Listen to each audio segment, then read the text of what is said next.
Бүгін біз коомдун, анын ичинде ар бир жарандын жоопкерчилиги үчүн жөнүндө сүйлөшөлүн деп чечтим. Көбүнчө мен сүйлөп жатканда мигранттар жөнүндө көп сөз болот, миграция жаатында, тышкы миграция жаатында. Бул жөнүндө эмнеге мен ушул теманы тандаганымы башынан түшүндүрө кетейин. Кыргызстандын учурда эң көп киреше киргизип аткан жалгыз инвестор деп дагы айтсак болот, бул сырттагы мигранттар. Жылына 2,5 миллиард долларга жакын акча киргизишет. Бирок ошол эле учурда биз Кыргызстандын жарандары жылына 4,5 миллиарддан доллар ашык акчаны импортко сарптайбыз. Башкача айтканда, сырттан 2,5 миллиард доллар кирет, а биз болсо мамлекеттин ичинен 2 миллиард доллар кошуп, кайра сыртка чыгарып жиберебиз. Эмне үчүн жоопкерчилик жөнүндө биз сүйлөшүшүбүз керек? Менин түшүнүгүмдө биздин мигрант атуулдарыбыз эгер 2,5 миллиард доллар Кыргызстанга жылына киргизип, ошол эле учурда биздин жарандар дагы мамлекеттин ичинен 2 миллиард кошуп, 4 миллиардка жакын долларды сыртка чыгарып жаткан болсо, демек биздин мигрант атуулдарыбыз акысыз, жада калса минуска чет мамлекетте иштеп жүргөндөй акыбал жаралып калганы жөнүндө сүйлөшөлү деп чечтим. Урматтуу биздин мекендештер, урматтуу биздин жарандар. 95-жылдардан баштап челноштук бизнес башталды. Акырындык менен отуруп, бүгүн мигранттардын саны миллиондон ашып кетти. Миллиондон ашык адам бүгүн сыртта эмгектенип жүрөт. Тилекке каршы алар акыркы 10 жылдагы эле жиберген акчасынын көлөмүн ала турган болсок, бул болжол менен 20-25 миллиардтын көлөмүн көрсөтүп атат. Бирок ошол эле учурда 25 миллиард доллардын Кыргызстанга келген. Бүгүн дайыны жок. Эмне үчүн? Биздин чет мамлекетте иштеп аткан мигранттардын басымдуу бөлүгү бул айыл аймактарынан, региондордон кеткен жарандарыбыз. Бирок ошол адамдар жылына 2 миллиардтан ашык доллар Кыргызстанга киргизип атат. Ага карабастан, бүгүнкү күндө эң жабыр тартып жашаган жарандарыбыз бул ошол мигранттардын айылдагы ата-энелери жана бул жакта калган тууган урук бала чакалары. Ошондо кандай болуп калып атат? Эң көп акчаны алар Кыргызстанга жиберсе жылына, анан ошончо жылда дагы биздин айылдар оңдолбосо. Эмнеге ушундай натыйжа келип чыкты мамлекетте? Бул биздин жоопкерсиздигибиздин айынан болуп атат деп айтсак дагы болот. Эмне үчүн?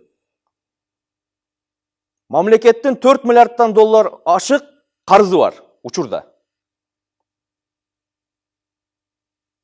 Өндүрүш дээрлик жокко эсе.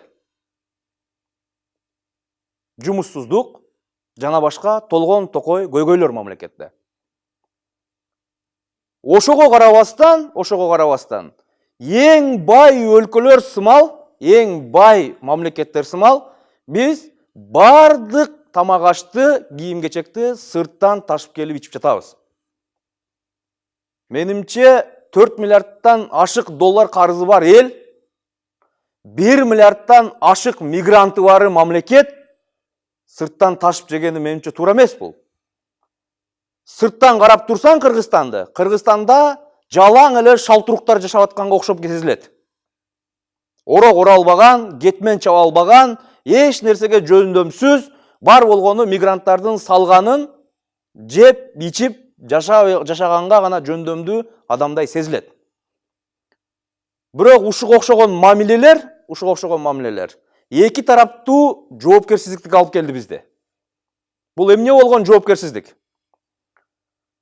Биз ошол мигранттар салып аткан акчаны Кыргызстандын ичинде сактап калганга жоопкерчилик албадык.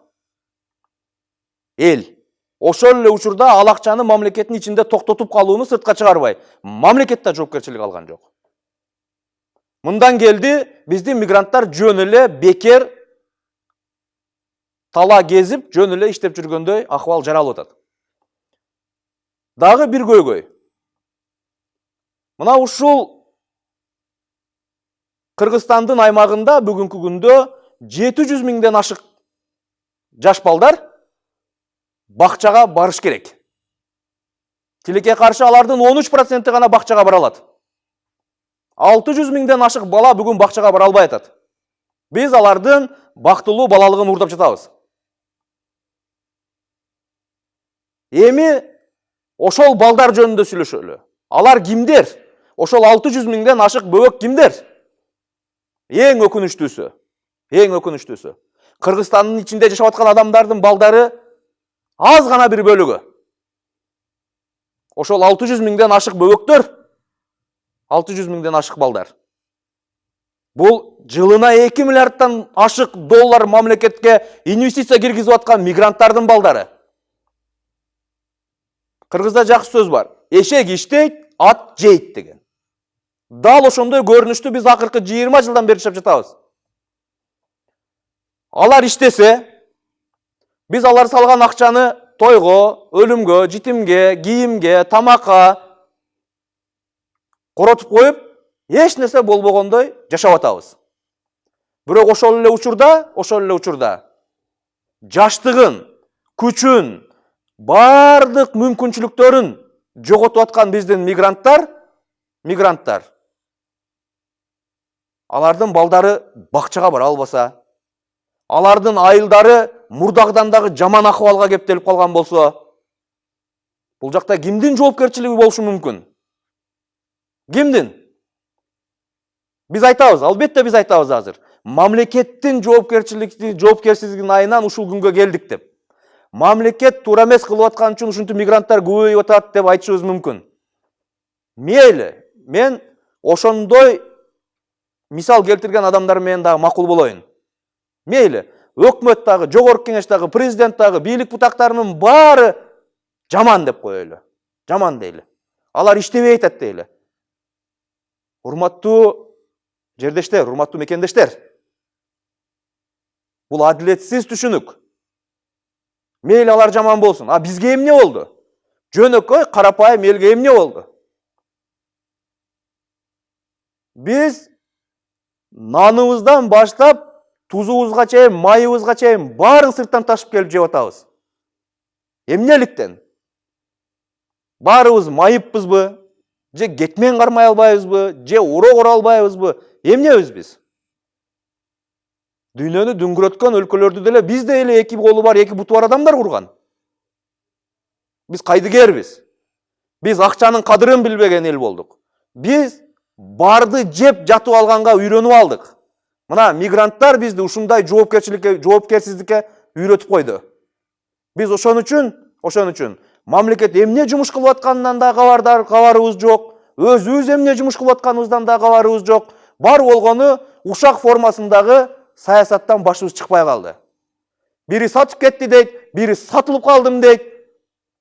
Экөөнүн эмне кылганын далилдеген күндө дагы миллион мигрант бүгүн өлкөгө кайтып келе албайт. Саясат кандай багытта кеткенде дагы бул жоопкерчиликти биз өзүбүз сезе билишибиз керек. Эмне үчүн биз жылына 4 миллиардтан ашык долларды сыртка жумшашыбыз керек? Эмне үчүн? Мисал үчүн, нанды сырттан сатып жейбиз. Жылына 50 миллиондон ашык доллар сарптайбыз нанга. Казак туугандардан сатып жеп атабыз. Кыргызстандын кайсыл регионуна барба, өмүр бойуга жете турган көмүрдүн көлөмү бар. Тилекке каршы 50 миллион доллардан ашык каражатка жылына казак туугандардан көмүр сатып алабыз. Кыргызстанда билесиздерби, жылына уюлдук операторлорго биздин жарандар канча акча коротот? 15 миллиард сомго жакын акча коротобуз. Кыргызстанда негизги чоң 3 уюлдук оператор бар. Билайн, Ошка, Мегаком. Бул үчөөнүн бирөөсү гана биздин улуттук соту операторубуз. Мегаком. Жылына биз телефондон сүйлөшүп интернет колдонгонубуз үчүн 15 миллиард сом коротуп атабыз. Тилекке каршы Мегаком жылына 5 миллиардтын тегерегинде таап атат, калган эки компания дагы 5 миллиардтын тегерегинде таап атат. Мына ошентип Кыргызстандан жылына 10 миллиард сом телефон үчүн гана. телефон, интернет колдонгон үчүн гана сыртка чыгып жатат. Мына мен аз эсептегенде эле жылына Кыргызстан 1 миллиард долларга жакын акчаны күйүүчү майга коротот. Мына ушинтип биз көп учурда сырттан сатып алуунун айынан биздин мигранттар утулуп атат жашоодон. Алар жакшы тилектер менен кеткен. Үй алабыз, жайлуу болобуз, жакшы кайтып келебиз деген тилекке каршы бүгүн алардын басымдуу бөлүгү үй алмак турсун, ошол жашап жаткан региондорунда, чет мамлекеттерде араң жанын багып атат. Өзү кыйналган аз келгенсип, айылдагы ата-энесин дагы багып атат. Урматтуу мекендештер, биз ички өндүрүштү колдошубуз керек. Ата мекендик өндүрүштү колдошубуз керек. Биз ошентип гана мигранттардын сырттан киргизип аткан акчасынын эффективдүүлүгүн, пайдалуулугун көбөйтө алабыз. Тилекке каршы бүгүнкү күндө андай жумуштар байкалбайт. Мына биздин өкмөт ата мекендик өндүрүштү колдоонун 3 айлыгы деп жарыялады. Бир жумуш жасаган жок. Жөн эле жарыялап койду, болду. Биз ата мекендик өндүрүшчүлөргө дүкөндөрдөн өзгөчө бир артыкчылык берген жокпуз. Магазиндердин кире бериштеринде ата мекендик товарлар болсун деген жокпуз. Эч нерсе кылган жокпуз. Мына ушинтип биз күндөн күнгө артка кетип атабыз.